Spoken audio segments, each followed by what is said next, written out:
Here I've got Samsung Galaxy A51, and let me show you how to activate adaptive brightness on the following device. So at first you have to open list of all applications, then find and select the settings. Now you have to locate and open display. And smoothly by tapping on this switcher, you can activate adaptive brightness, which will keep track on your brightness adjustment and apply them automatically in similar lighting conditions.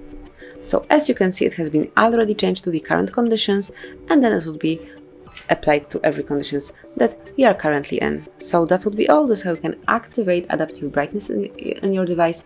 It's very useful features. It's perfect for your eyes and also for the battery. Thank you for watching. Please subscribe our channel and leave the thumbs up.